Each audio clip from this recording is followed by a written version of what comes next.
The film quietly opens inside a working class French household where emotions are rarely spoken aloud. This is a family that lives together but not closely. At the center of this silence is Julian, an 11-year-old boy who is sensitive, observant, and learning how the adult hides the truth. And above him stands his mother, a woman torn down by the routine, marriage, and emotional neglect.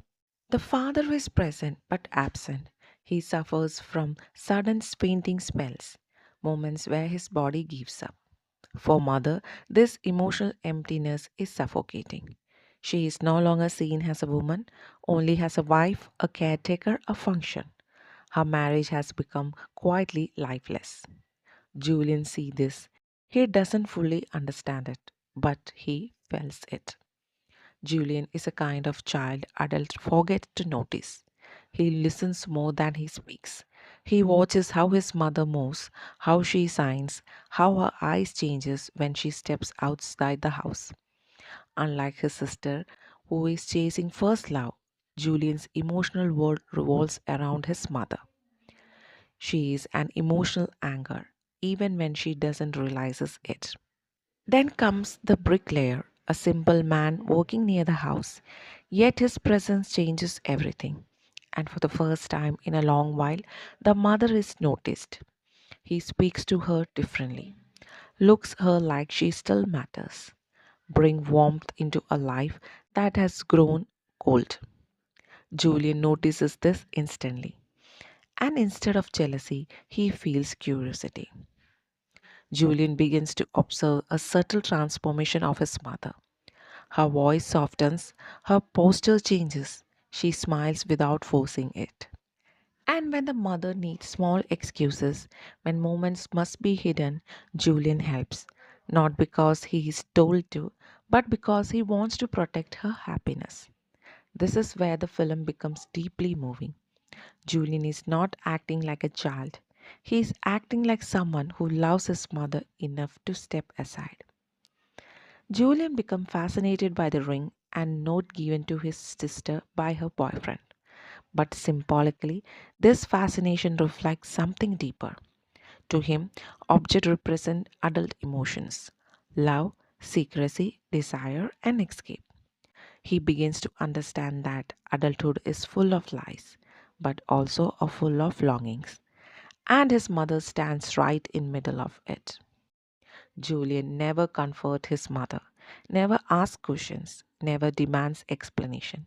Instead, he observes and absorbs. This is a quiet tragedy of the film. A boy learning too early that love is complicated. And by the end of film, Julian understands something profound. Loving his mother doesn't mean possessing her. Protecting her doesn't mean stopping her. Let her live, even if that means growing up alone quietly. The mother may never realize how much her son understood, but he was there, watching, supporting, and letting her breathe. And the film is not about betrayal or romance. It's about a mother starving for emotional recognition, a son who becomes emotionally mature too soon, and a bond that exists without words. And the film leaves us with an haunting truth. Sometimes a child becomes a parent's emotional guardian. And the next movie is about a brother, a pregnant sister, and a house where hunger changes everything. It's a disturbing Brazilian short film that uses hunger, both physical and emotional, as its center metaphor. Set almost entirely inside a crump house with four rooms, the film traps four characters together, each representing a different human response to deprivation. The household is defined by absence, lack of food, lack of affection, lack of moral boundaries. The characters are not given heroic arcs or comforting backstories.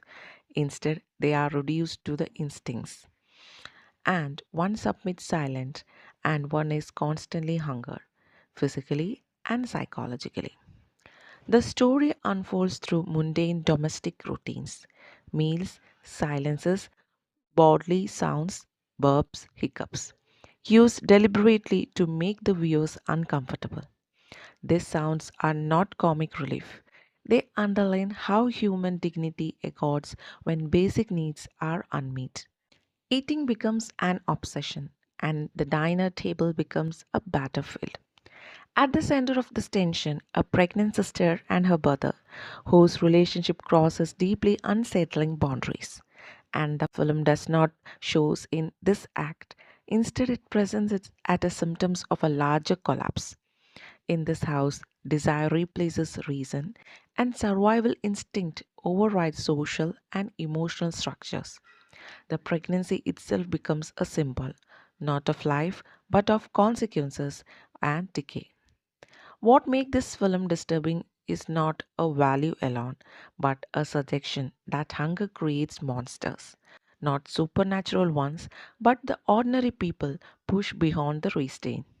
The characters are not portrayed as evil, they are portrayed as emptied, acting out of compulsion rather than choice.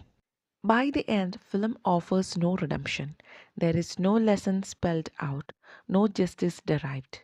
The final impression is unresolved, leaving the viewers to comfort an uncomfortable question. When hunger, emotional or physical, goes unanswered, what rules are left to break? And it's a less a story, more a provocation. And that's all about this both short stories. And thanks for watching the video.